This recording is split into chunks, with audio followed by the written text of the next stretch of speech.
Oke, maaf, sepertinya ada something, saya nggak ngerti karena ini bukan Zoom milik saya. Jadi ketika saya keluarkan whiteboard, tapi tidak muncul apa namanya, untuk menulisnya itu nggak ada. Sudah kelas. Oke, ya sudahlah.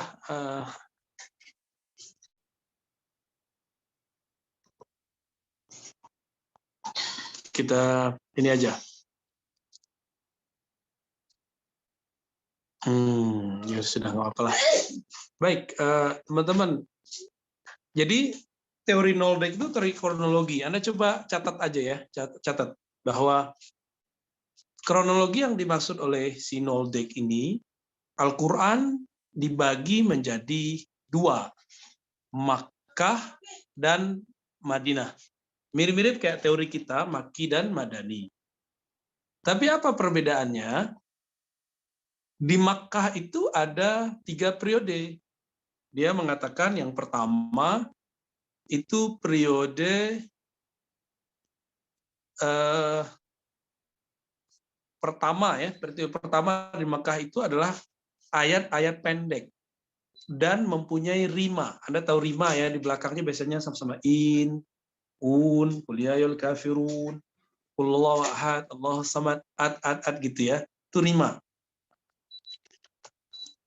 Atau isinya berisi sumpah-sumpah, wasyamsi wadduhaha, atau berisi masal, perumpamaan ya.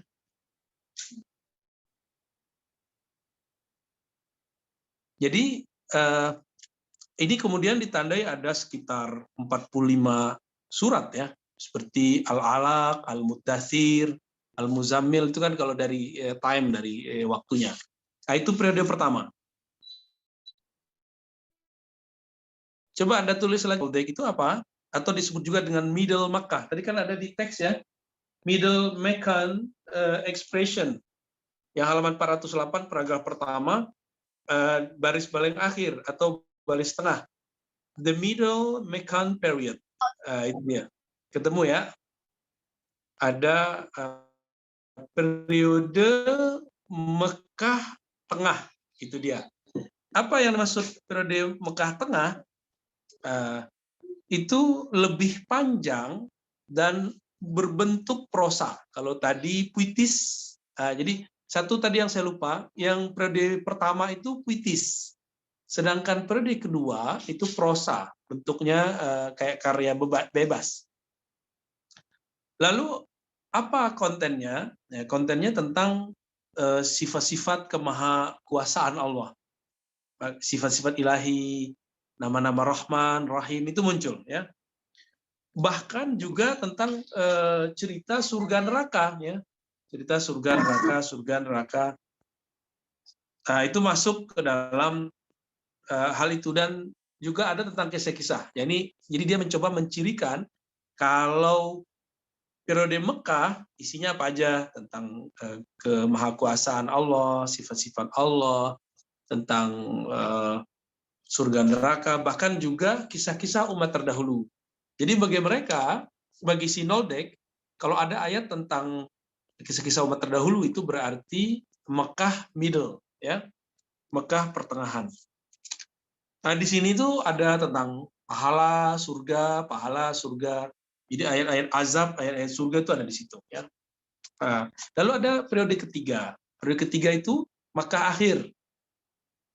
Lebih panjang dan lebih prosa. Jadi kalau tadi sudah prosa, tidak terlalu pendek, sekarang lebih panjang lagi dan dia bukan bentuk puitis ya. Antara Noldek ada namanya Squally, ada namanya Whale, itu sama-sama mengatakan bahwa jika yang awal itu ada kekuatan puitisnya, maka di sini sudah nggak ada pencirian sastrawinya. Jadi nggak ada nilai puitis, itu udah hilang di periode yang ketiga, gitu ya. Nah, kemudian ada, jadi udah selesai nih Mekah pertama, kedua, ketiga. Sekarang periode Madinah. Nah, periode Madinah bagi Noldek itu ayat-ayatnya, surat-suratnya tidak memperlihatkan banyak perubahan gaya dari periode ketiga dibandingkan perubahan pokok bahasa. Jadi agak mirip-mirip. Jadi sebenarnya inilah mahal khilaf kalau kita di ilmu Quran. Apakah ini Makkah akhir atau Madinah awal? Gitu.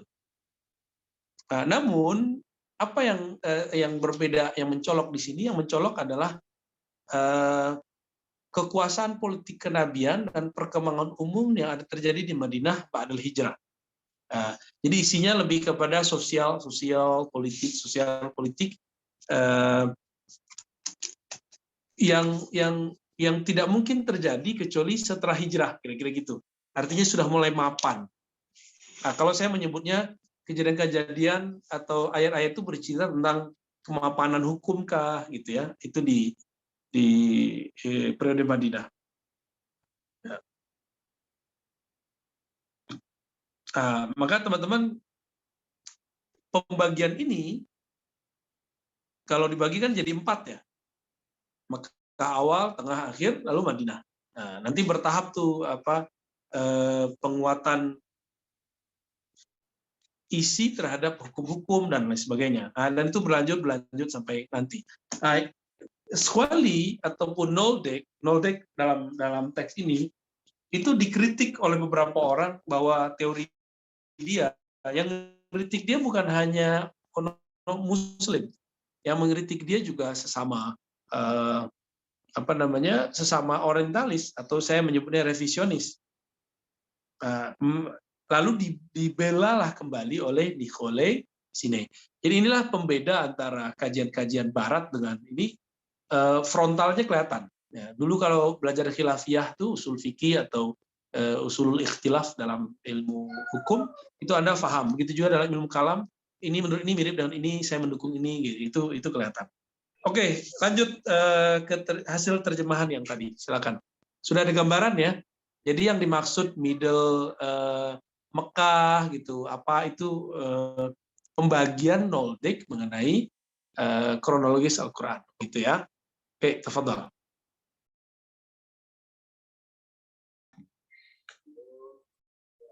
Yang pertama, teks-teks yang termasuk dalam kategori pertama relatif pendek dan secara tematis berpusat pada penghakiman terakhir. Mereka menampilkan skema rima yang luas dan perubahan rima yang sering.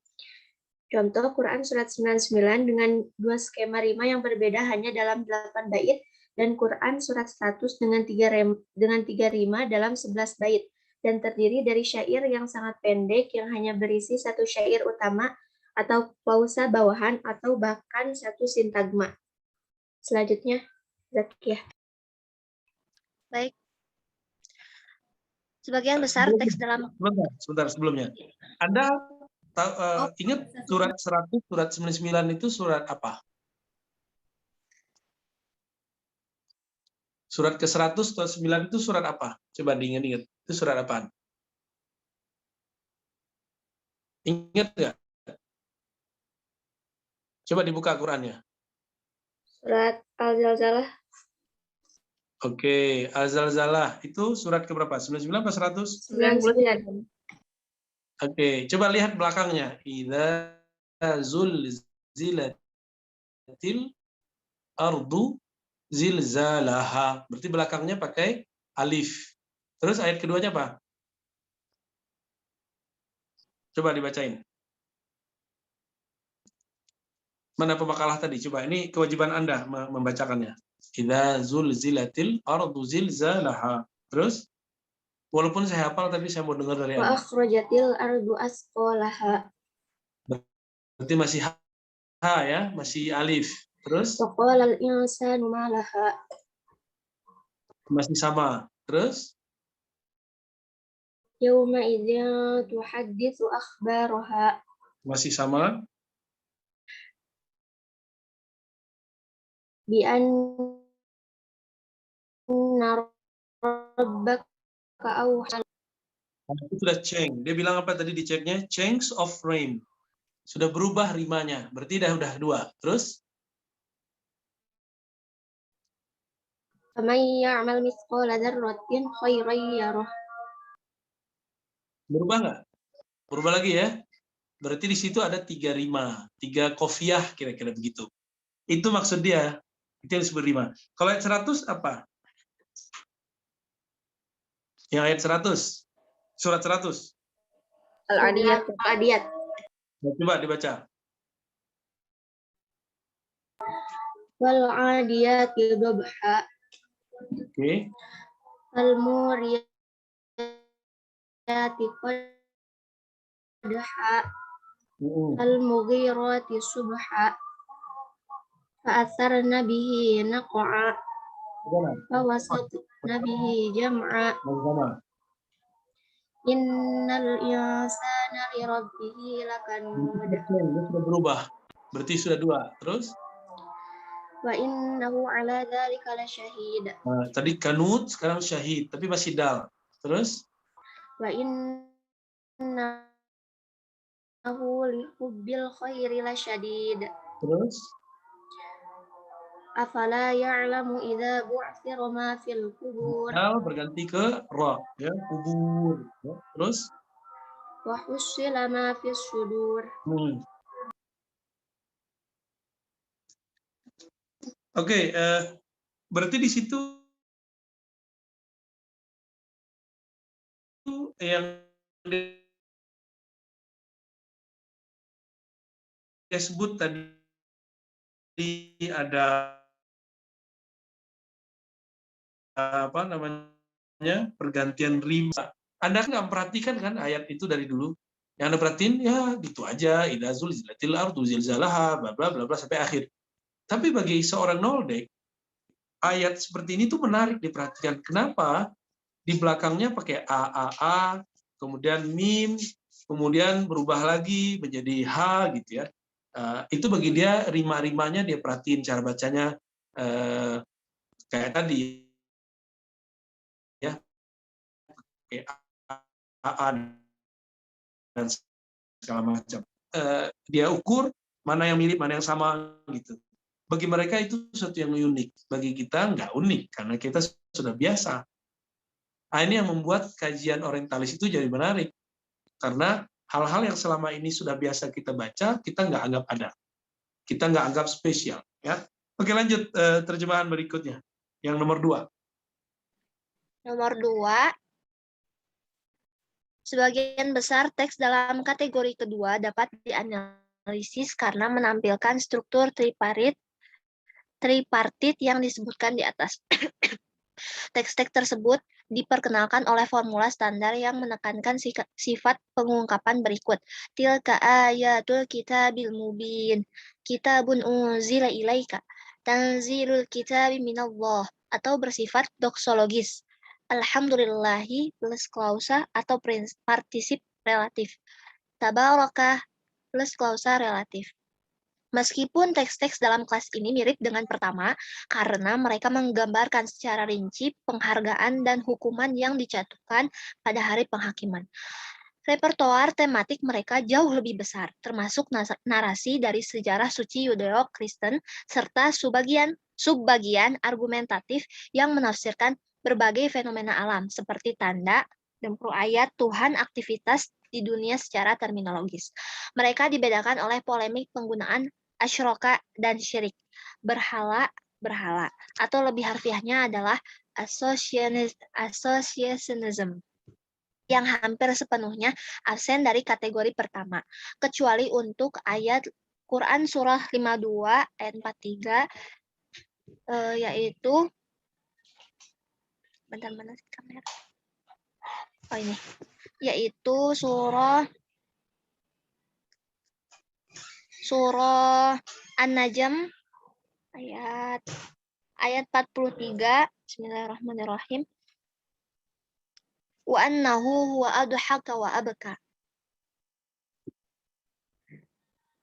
Disebutkan di atas juga penggunaan syuraka yang secara teknis kurang berkembang dalam Quran surah Al-Qalam ayat 41. Bismillahirrahmanirrahim. Am lahum syuraka falyatu bi syurakaihim in kanu shadiqin. Sedangkan teks-teks dari dua menampilkan struktur sastra yang jauh lebih canggih daripada teks-teks dari satu. Mereka menggunakan spektrum skema rima yang dikurangi secara substansial dan perubahan rima jauh lebih jarang. Quran surah 15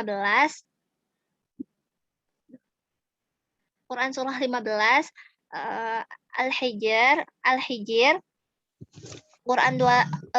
Quran surah 21 Al-Anbiya, Quran surah 26 Asy-Syu'ara, dan Quran surah 27 yaitu An-Naml. Di mana hampir semua ayat berakhiran in, un, im, Mengenai parameter panjang ayat, ayat hanya terdiri dari satu sintagma, hampir tidak ada sama sekali dari kelas ini. Dan ayat-ayat sering mengandung 2, 3, dan bahkan 4 klausa. Quran surah 7 Al-A'raf, dan Quran surat 29. Aduh, keluar lagi. Dan Quran surah 29. Aduh, maaf Pak. Dan Quran surah 29 adalah Al-Fatir. Kelas ketiga terdiri dari surah-surah panjang tanpa struktur, makro sastra yang dapat dilihat. Ayat-ayat individual yang lebih panjang dari kategori di atas, diakhiri dengan klausul formula yang menunjukkan spektrum skema yang bahkan lebih terbatas daripada teks-teks dari kelas pertama dan kedua. Sejumlah besar surah ini memberikan kesan homili yang didedikasikan untuk memperjelas berbagai masalah kontroversi politik atau sosial dan sering menyertakan peraturan rinci. Teks lain seperti Quran surah 2 Al-Baqarah tanpa lebih seperti agregasi unit teks asli independen surah dari kategori ketiga ini. Sebagian dicirikan oleh khas terminologi yang tidak ada atau setidaknya jarang di kelas 1 dan kelas 2 seperti referensi kelompok yang disebut munafiqun. Banyak contoh alamat orang kedua Bani Israel dan menyebut pengirim teks melalui kata ya ayuhan nabi.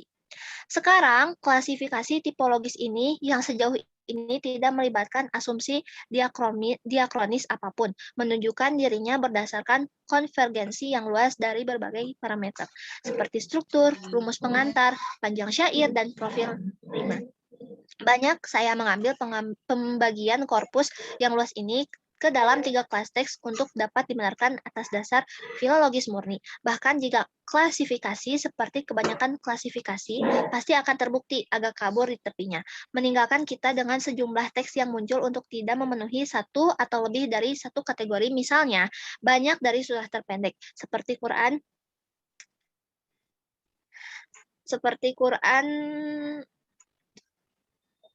bentar. Seperti Quran surah 23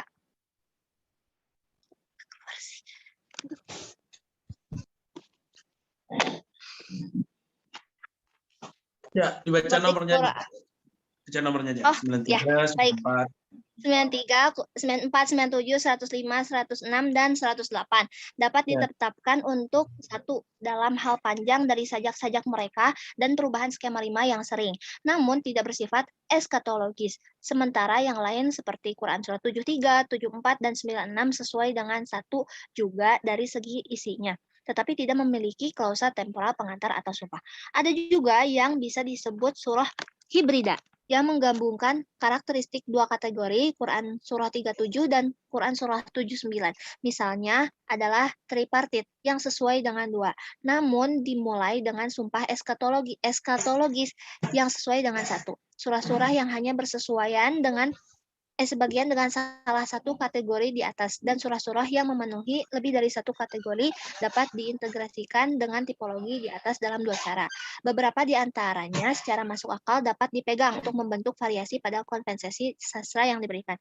Ini berlaku misalnya untuk teks-teks seperti Quran surah 41 yang tripartit dan menampilkan beberapa karakteristik formula dari dua, seperti pengantar tanzil, namun tidak mengandung bagian tengah narasi. Surat-surat lain lebih tepat dipandang sebagai mendokumentasikan tahap-tahap peralihan evolusi sastra Al-Quran.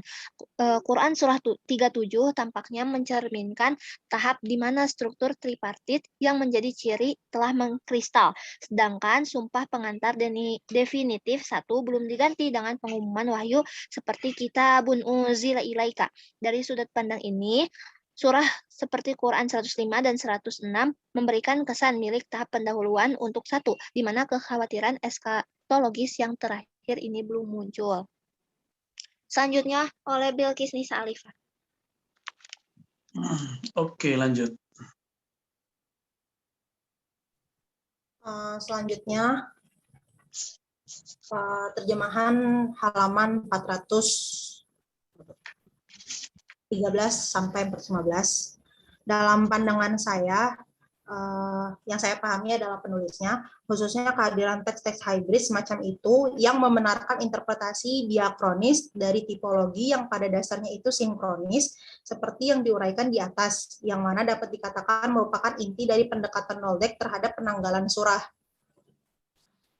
Jika langkah ini diambil, maka pembagian korpus sebelumnya menjadi 3 kelompok tekstual yang didefinisikan dalam terminologi bersama dan sifat struktural akan berubah menjadi urutan kronologis kelompok teks yang berurutan dengan kelompok kedua dan klasifikasi mencakup kedua kelompok, yaitu kelompok tengah dan surat-surat Mekkah akhir. Tentu saja sepenuhnya sah untuk bertanya-tanya apakah tipologi saya tidak dapat dijelaskan dengan baik dalam hal hipotesis dokumenter dari jenis yang tampaknya dibayangkan oleh Wansbroek, yang berspekulasi bahwa teks Al-Quran mungkin merupakan hasil dari integrasi koleksi nubuatan yang berbeda logika. Lagi pula, bukankah strategi penjelasan yang serupa secara luas telah diterapkan dengan relatif berhasil? Sayangnya, baik Wansbroek maupun para cendekiawan yang bersimpati kepadanya tidak mau bersusah payah menjelaskan ide dasar ini dengan mengidentifikasi lapisan-lapisan sumber yang diduga dimasukkan ke dalam Al-Quran. Nilai penjelas dari hipotesis dokumenter untuk memahami Al-Quran dengan demikian sulit untuk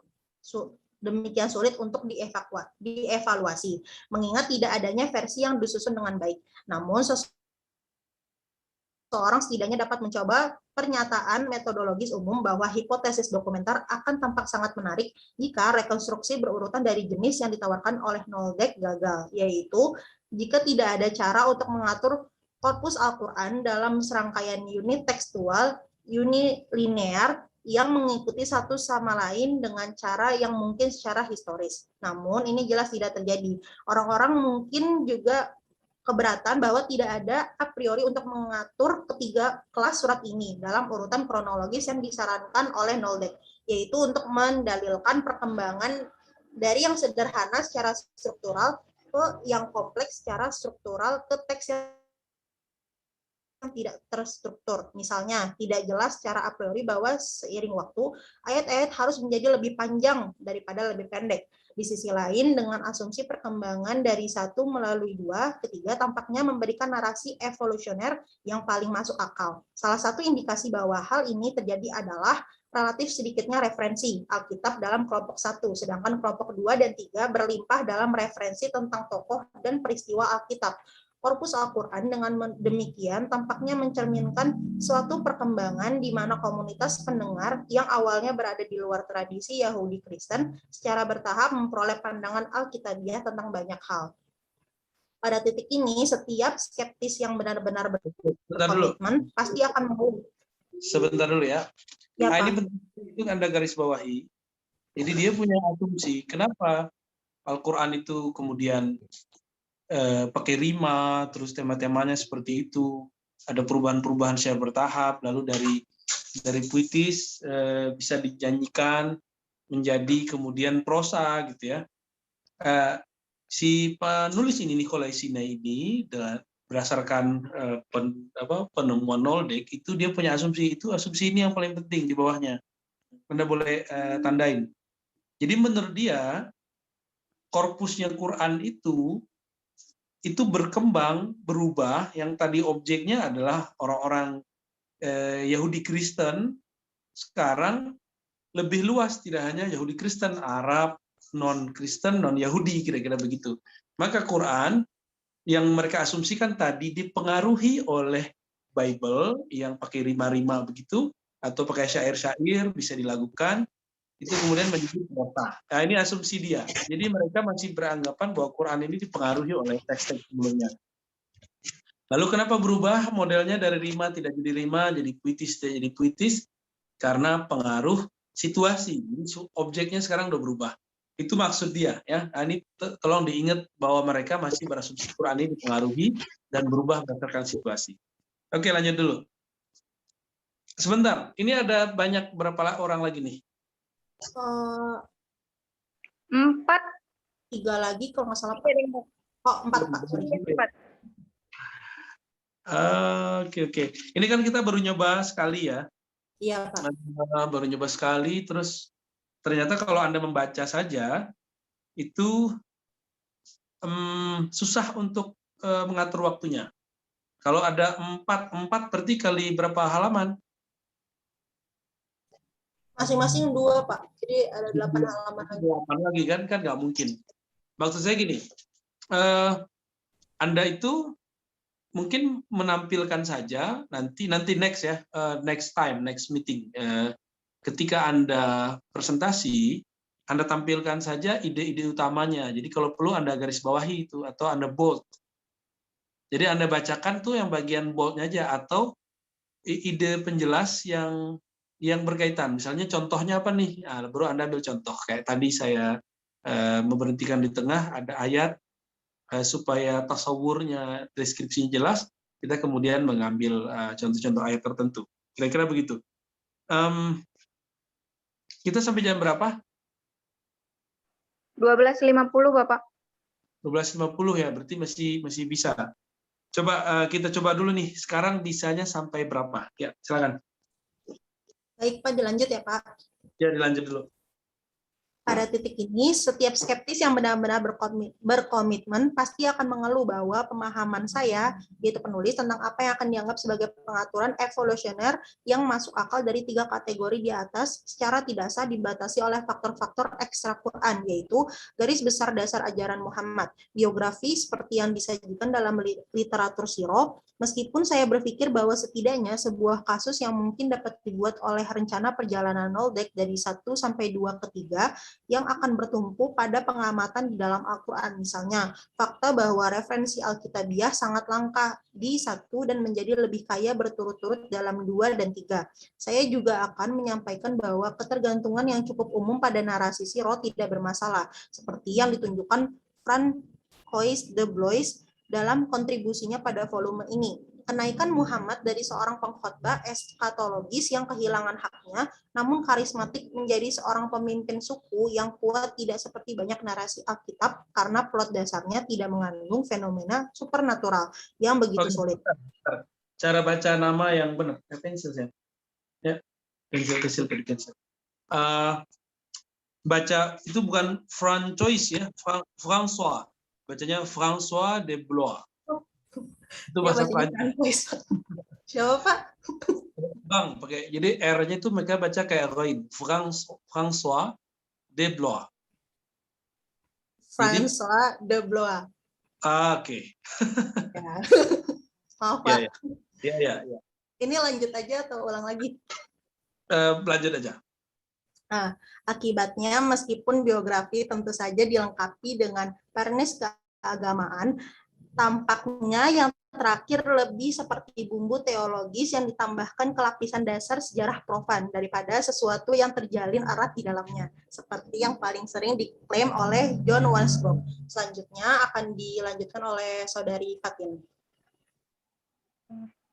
Oleh karena itu, pendapat saya adalah bahwa pembangunan skema kronologis yang masuk akal secara naratif dapat beroperasi secara sah dengan asumsi tertentu tentang biografi Muhammad yang berada di luar Al-Quran itu sendiri, seperti kehadiran orang-orang Yahudi di Madinah dan fakta bahwa Muhammad setelah hijrah semakin datang untuk menggunakan otoritas politik. Jika kita menerima kerangka dasar ini yang diisi sirah dengan sejumlah spesifikasi yang diakui sangat dipertanyakan, maka cara Noldeke mengatur 3 kelas surat yang dibedakan di atas. Mohon maaf ada kelebihan pengetikan. Di atas dasar komposisi menjadi sangat masuk akal. Setidaknya, jika kita menggunakan pertimbangan leksikal dan tematik sebagai parameter tambahan. Surah-surah yang disebut di atas sebagai panjang dan tidak terstruktur, misalnya dengan polemik mereka yang sering ditujukan kepada anak-anak Israel, sesuai dengan garis besar konteks Madinah. Perbedaan antara surah Makkah dan Madinah yang aman di tempat, satu-satunya pengaturan yang masuk akal dari dua kelas surah yang tersisa tampaknya menjadi salah satu kompleksitas struktural yang meningkat, di mana bentuk surah tripartit secara bertahap muncul dari lapisan tekstual sebelumnya, masih mencari konvensi sastra yang sesuai dengan keprihatinan agama tertentu. Orang mungkin menambahkan paling cocok untuk membela klaim Muhammad untuk kenabian dalam menghadapi polemik dan tantangan yang berkelanjutan.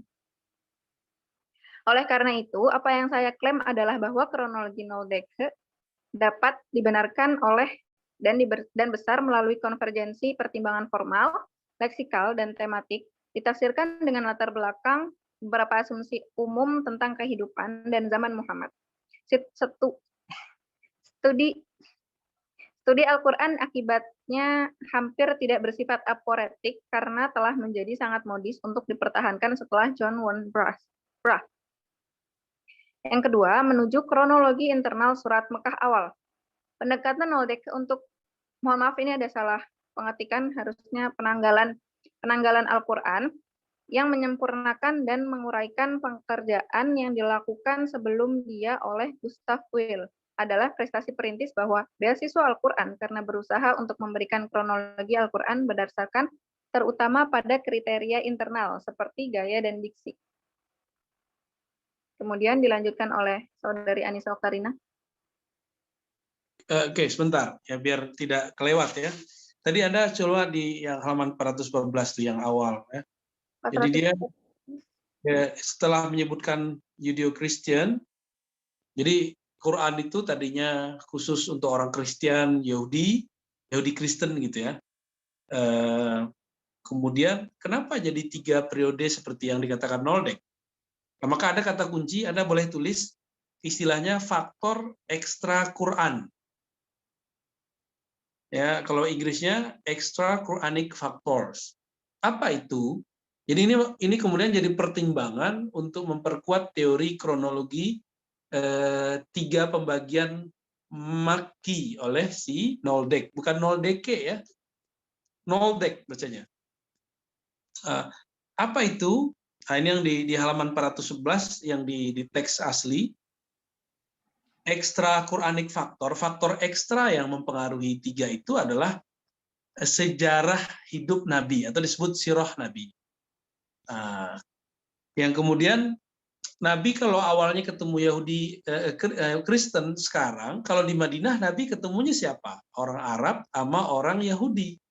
Maka di halaman 415 yang paragraf yang paling bawah itu dikatakan as the presence of Jews in Madinah, yaitu keberadaan Yahudi di Madinah. Itulah sebabnya kenapa di Quran Madani, Quran yang periode Madani atau akhir Makki, itu banyak lafaz Bani Israel. Bani Israel, children of Israel. Kira-kira gitu. Oke, lanjut.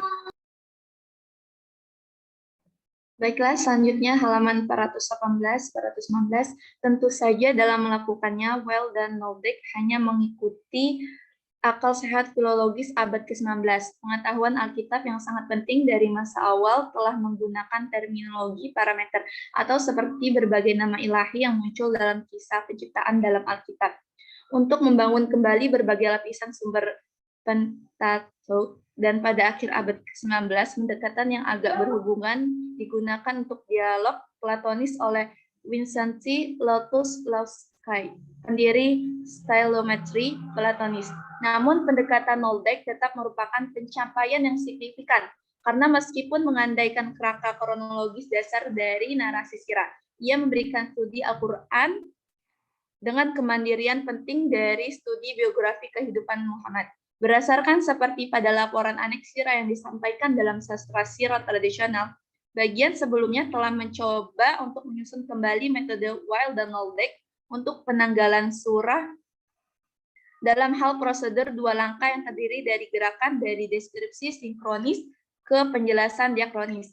Manfaat yang saya anggap paling penting dari rekonstruksi ini adalah fakta bahwa pendekatan Knowledge itu kumulatif, misalnya berdasarkan konvergensi yang berbeda dan sampai batas tertentu ia mandiri. Rangkaian kriteria seperti struktur, pengantar perumusan, panjang ayat, keseluruhan surah panjang, profil ritme, dan isi.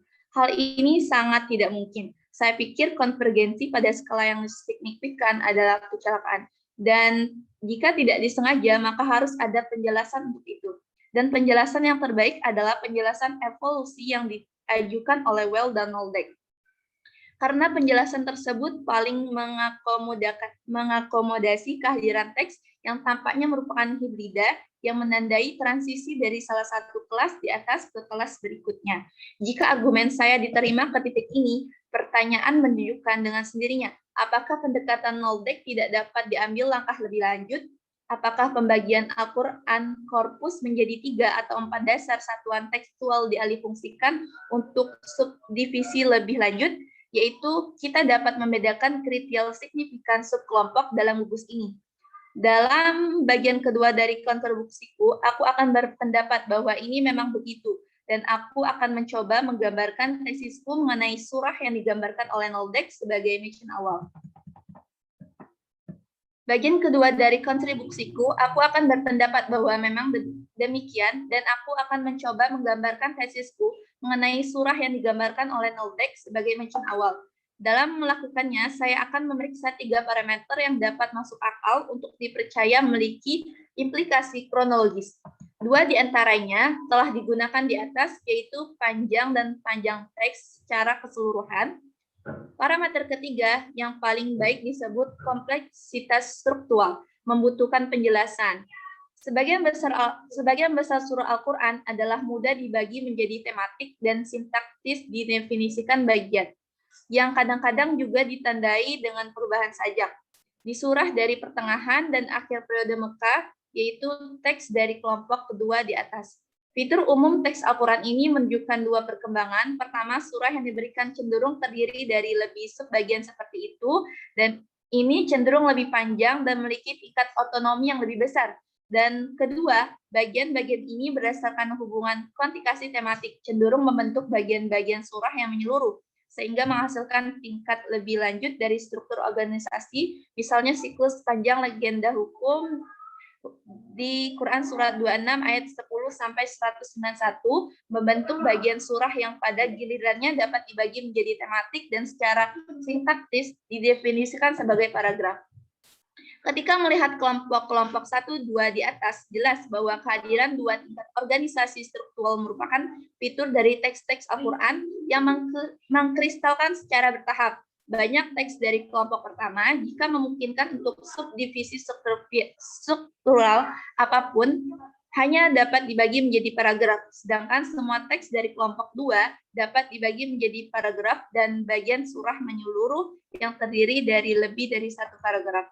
Jika pendekatan Knowledge masuk akal, maka kelompok tekstual yang ditentukan oleh 3 kriteria ini, panjang ayat, panjang teks, dan kompleksitas struktural dapat dianggap sebagai subkelompok berurutan dalam kelas teks awal Mekah.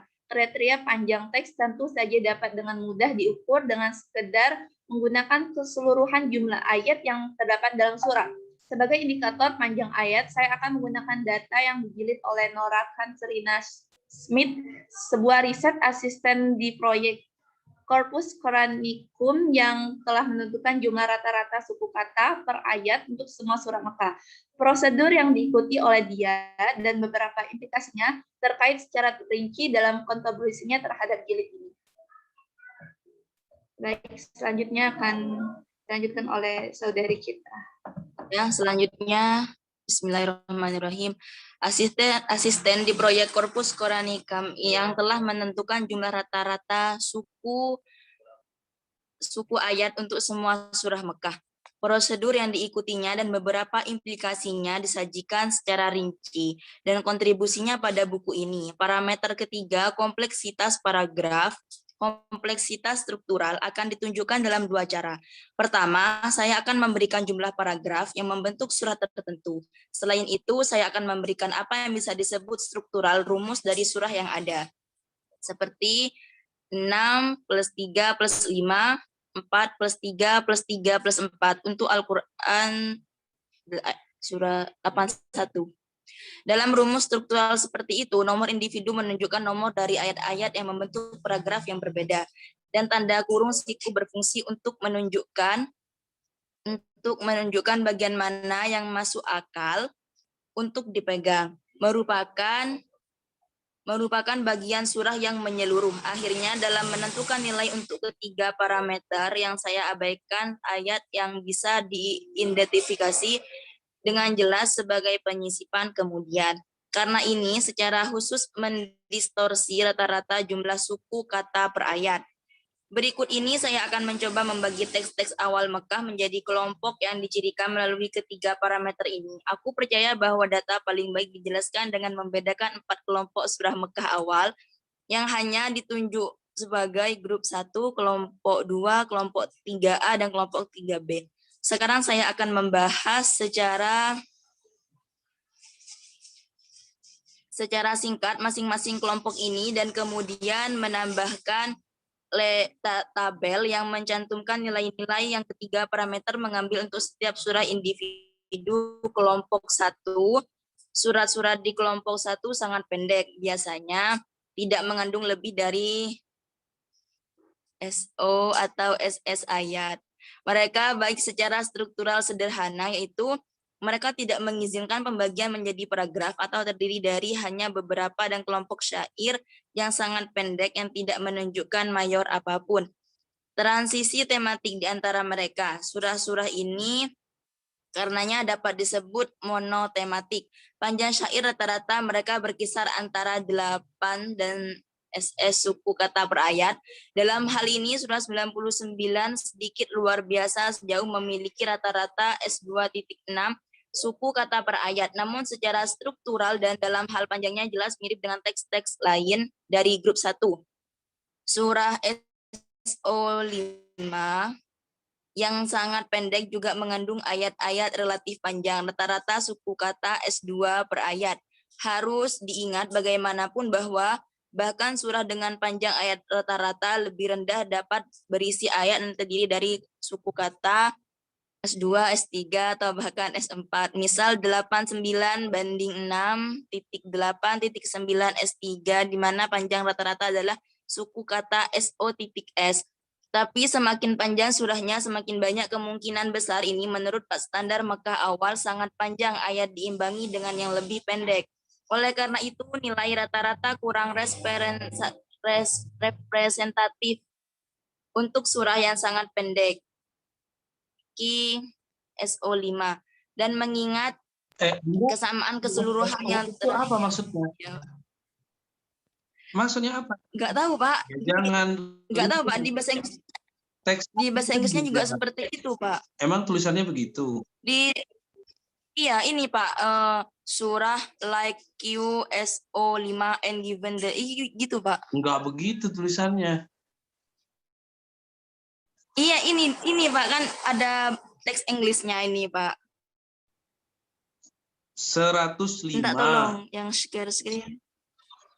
Enggak ada SO dari tadi bingung saya, dan tulis apa ini? Iya Pak, saya juga kayak ini apa gitu Pak, tapi surat 105 begitu nulisnya.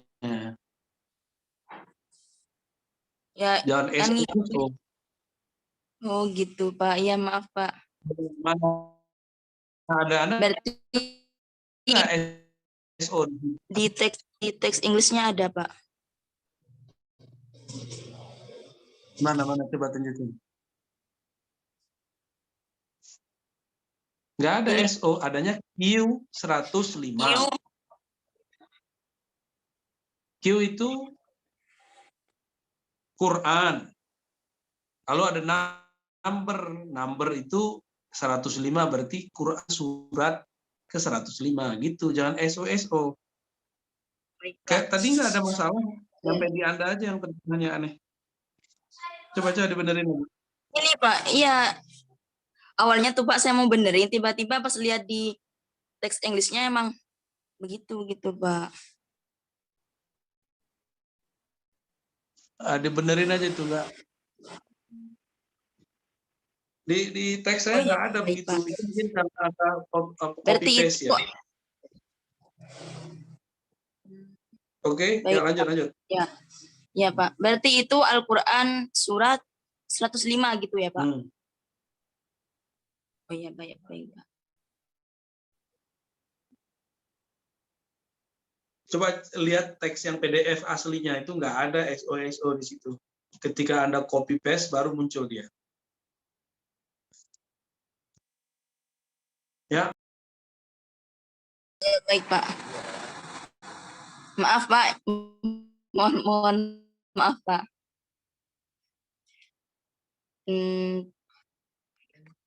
Panjang syair rata-rata mereka berkisar antara 8 dan surat suku kata per ayat. Dalam hal ini surah 99 sedikit luar biasa sejauh memiliki rata-rata 2.6 suku kata per ayat. Namun secara struktural dan dalam hal panjangnya jelas mirip dengan teks-teks lain dari grup 1.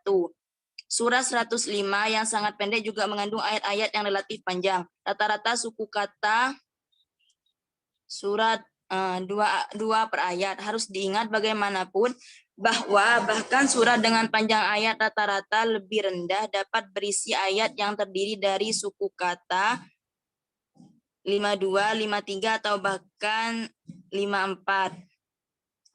Misalnya misalnya surat 89 ayat 6. Ya, 89 di mana panjang rata-rata adalah suku kata 105. Tapi semakin panjang surahnya, semakin banyak kemungkinan besar ini menurut standar Mekah awal sangat panjang ayat diimbangi dengan yang lebih pendek.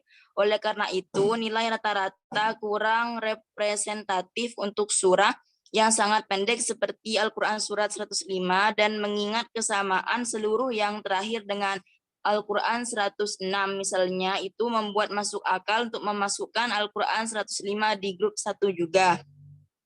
Kelompok 2. Surah-surah dari kelompok 2 menunjukkan tingkat struktural yang lebih tinggi kompleksitas. Semuanya dapat dibagi menjadi sub-bagian yang cenderung lebih lama dari yang ada di grup 1, biasanya antara 4 dan 50. Dan memiliki tingkat otonomi struktural yang lebih besar, sedangkan teks dari kelompok 1 hanya dapat dibagi menjadi kelompok-kelompok syair yang terjalin erat. Di dalam banyak kasus ada juga lebih dari subbagian ini. Di kelompok 2 biasanya 3 atau 4 Al-Quran ayat surat 8 yang memiliki total 7 seperti itu adalah pengecualian dalam hal ini. Di antara beberapa bagian ini, seseorang dapat dengan jelas membedakan hubungan yang daya tarik tematik yang mendahulunya. Gambar pembagian surah kemudian menjadi bagian-bagian yang pada gilirannya dibuat beberapa subbagian yang terkait secara tematis.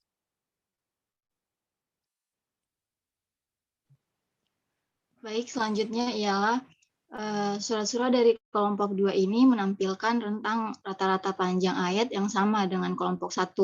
Namun secara signifikan lebih panjang, biasanya mencapai sekitar 15 sampai 25 ayat.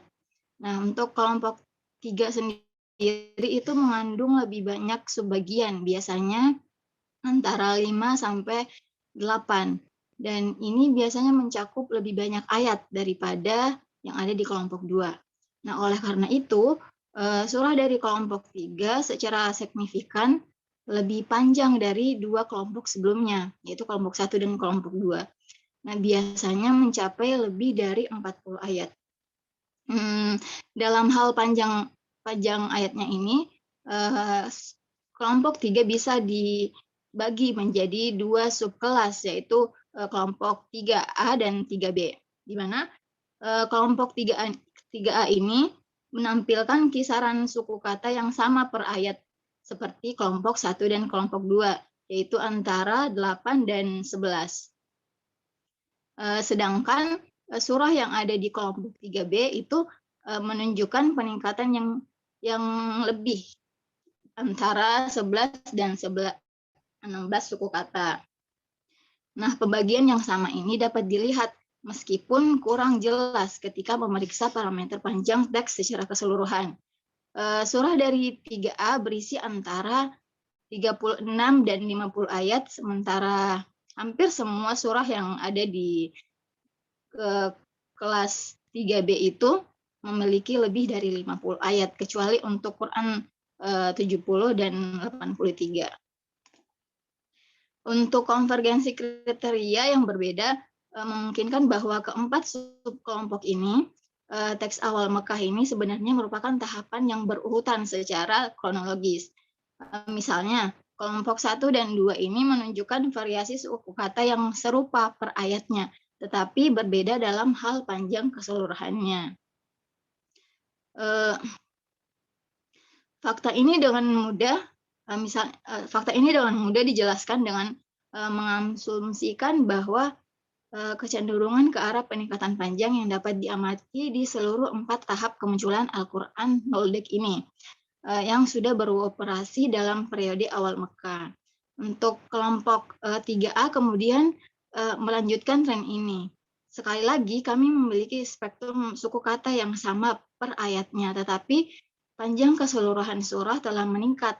Dan akhirnya dalam kelompok 3B ini kita tidak hanya mengamati peningkatan panjang teks lagi, tetapi sekarang ada peningkatan dalam panjang ayat yang juga merupakan tren umum yang berlaku di seluruh promulgasi Al-Quran berikutnya.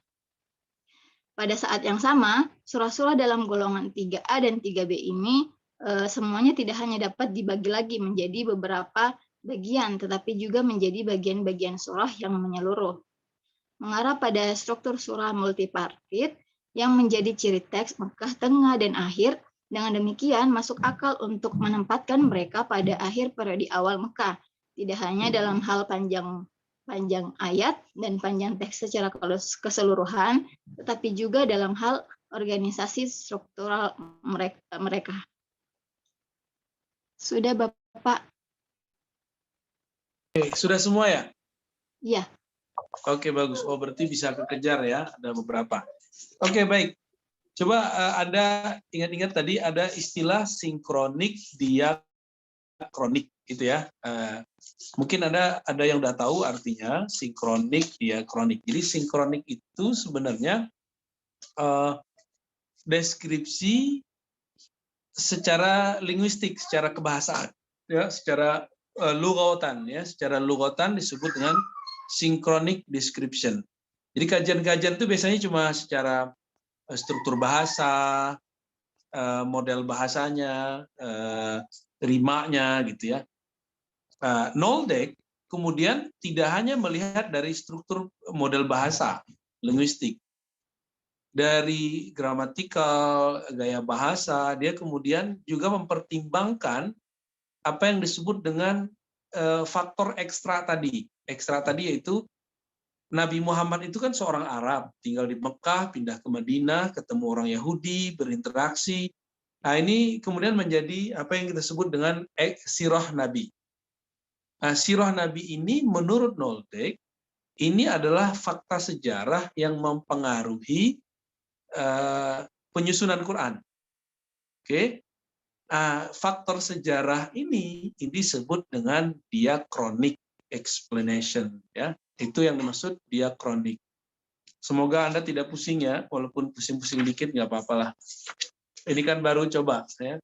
Ini agak lumayan bisa diatasi sebenarnya, karena ada yang bisa diterjemahkan. Oke, jadi inti dari tulisan Nicolae Sinai ini sebenarnya dia sedang berbicara tentang pembelaan dia, rasionalisasi terhadap teori-teori Noldek, karena Noldek ini nulis yang saya katakan tadi, judul bukunya itu sudah ada. Anda kalau cari di Google, kalau Anda bisa bahasa Arab, cari judulnya Tarikh Al-Quran, Tarikhul Quran. Itu sudah ada teksnya dan dibagikan gratis tuh di PDF ya. Kawan saya di Timur Tengah bacaannya itu. Jadi karena mereka tidak bisa bahasa Jerman, Noldeck ini orang Jerman. Anda coba bayangkan Al-Quran ilmunya udah stagnan, udah berhenti itu. Jadi paling cuma ada ikhtisar, syarah, tidak ada sesuatu yang something new, sesuatu yang baru dalam kajian Quran. Lalu datanglah Noldeck dan teman-temannya, Swali dan lain-lain, lalu mengelaborasi Quran itu kata per kata, ayat per ayat, maka ketemu apa yang disebut dengan structural subvision, ya. Dia hitung paragrafnya gimana. Tuh, mereka itu nggak tahu apakah emang nggak ada kerjaan atau emang mau cari-cari kerjaan, kan? Kita aja nggak mikirin itu, tapi dia mikirin itu. Akhirnya menjadi satu pola-pola yang dia kemudian bagi menjadi Quran Madinah, Makkah periode 1, periode 2, periode 3. Ya. Intinya sederhana bahwa pembagian itu tidak hanya secara linguistik, tapi juga ada secara historik. Linguistik sinkronik, ya, disebut sinkronik kalau ketemu lagi teksnya. Kemudian secara historis ada konteks, ada kondisi saat Nabi menerima Quran. Nah, kondisi ini mempengaruhi penyusunan. Karena ketemu Yahudi, maka kata-katanya muncul ya Bani Israel. Kalau di Mekah kan nggak ada.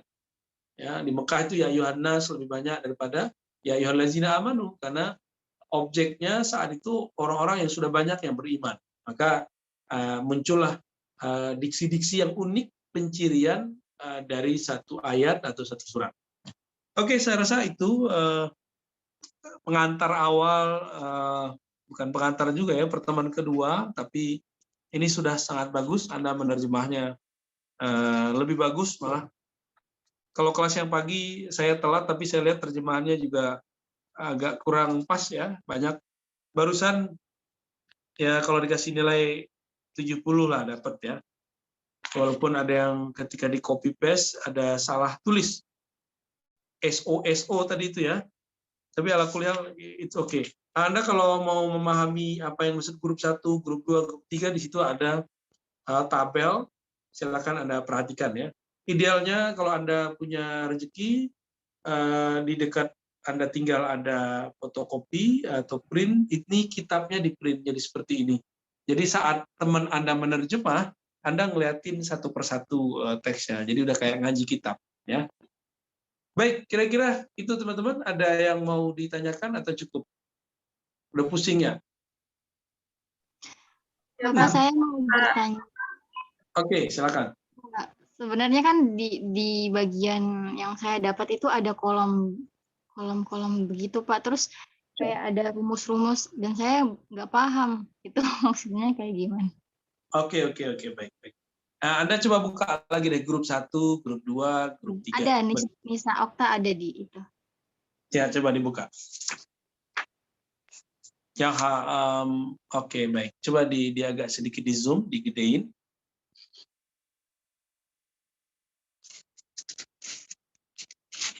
Nah, ini Anda bacanya jangan di angkanya, bacanya depan dulu. Itu tuh ya. Surah nomor. Maka di bawahnya 93 itu nomor surat 93. Anda tinggal cek nih. Tadi kan yang udah kita sebut 99 mas 100. Azalzalah dengan wal adiyati dobha. Itu kan kelihatan tuh. Ini paling gampang. Coba ditandai yang 99. Coba Anda lingkarin kalau bisa. Atau di bold. Oke. Oke, udah. Coba. Lalu lihat atasnya.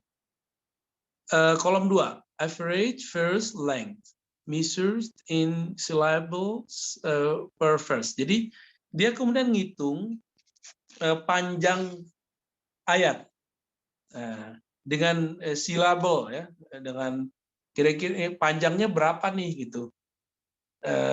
Maka dia hitunglah ayat itu per kata ayatnya kata per kata, ayat per ayat. Lalu dia temukan itu 12 yang 99 itu Zalzalah 12,6 ya. Kemudian overall length secara rata-rata itu ayatnya semua itu 8. Lalu kalau dilihat paragraf-paragrafnya itu 3 plus 2 plus 3 itu dia sebutnya structural subdivision. Jadi ketika ayat itu dia bagi-bagi kata per kata, dia simbolkan ini katanya 2 kata, 3 kata, gitu kira-kira begitu ya modelnya. Lalu nanti dia masukkan ke number of first group. Ini masuknya kan tadi ada 4 ya. Yang kolom paling ujung itu Mekah 1, Mekah 2, Mekah 3 atau Madinah. Nah, coba lihat itu ada nomor 1, 2, 3, 4 sampai 4. Cuma 4 doang kan? Jadi kalau yang 99 itu dia masukkan ke nomor 1, berarti Mekah 1. Gitu. Kalau yang ayat surat 100 berarti Mekah 3 gitu ya. Terus yang surat 101 coba lihat bawah 99 itu, coba ditandain. 101. Ini unik nih. Dia memasukkannya ke Madani. Ya kan? Oke. Ini contoh aja ya. Nah, ini pun Anda tidak mesti harus paham semua. Yang harus Anda pahami ya kolom 2 dan 3 itu emang khasnya dia, tapi yang harus Anda pahami kolom pertama sama kolom terakhirnya, dia masukin ayat itu kemana gitu. Itu yang paling penting ya. Oke, cukup ya. Baik Bapak, terima kasih.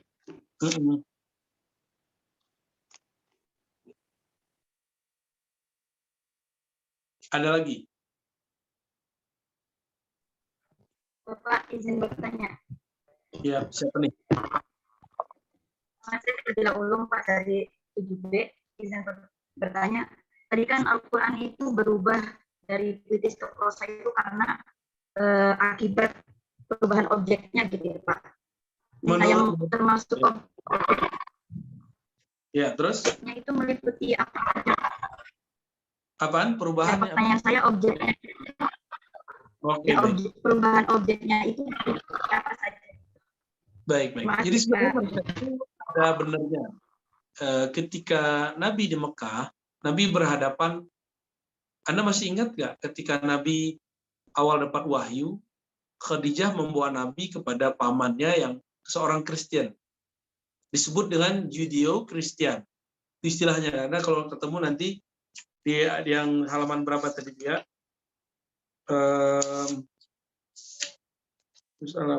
Di halaman berapa tadi itu saya lupa. Jadi ketika perpindahan dari konteks halaman 414 kalau di teks ya, teks yang asli. Paragraf nomor 2 ya, nomor 2 terakhir. Nah, di situ terlihat bahwa ketika di Mekah objeknya adalah Kristen, Yudeo-Kristen. Dia mengasumsikan bahasanya, model-modelnya disesuaikan dengan komunitas pendengar. Maka ada kata kunci di situ, komunitas pendengar. Bahasa Inggrisnya community of hearers, ya, komunitas pendengar. Misalnya nih, saya kalau ngajar ke Anda kan S1, nggak mungkin bahasa yang saya gunakan bahasa atau S2, S3. Materinya sama, tapi saya mencoba untuk menurunkan rate. Walaupun Anda ada yang kemampuannya mirip kayak S2, tapi kan kita harus pukul rata Anda ini untuk keyword-keyword yang digunakan yang kira-kira dipahami oleh S1, kira-kira begitu. Nah, ketika saya pindah ke Pasca, maka saya mulai mengajar dengan bahasa yang sedikit berat. Cara manggilnya juga beda. Kalau di sini misalnya saya manggil Anda Adinda atau Ananda. Kalau S3 saya manggilnya saudara, misalnya gitu. Nabi ketika dulu di Mekah, ayyuhan nas. Ketika sampai di Madinah, ya ayyuhallazina amanu.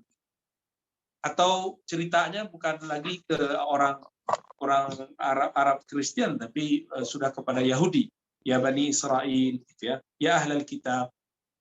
Jadi ada lafaz kata kunci seperti itu. Itu perubahan objek yang dimaksud. Jadi objek yang tadi ngomongnya ke siapa, sekarang berpindah orang, berpindah umatnya, kira-kira begitu. Ya, ada lagi? Pak cukup?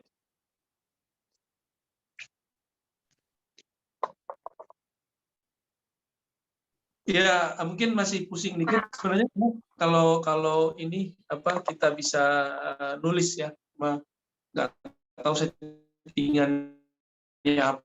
apa. Jadi udah kayak di whiteboard kita bisa nulis. Oke, lanjut. Ada yang mau nanya lagi? Nggak ada? Ya udah.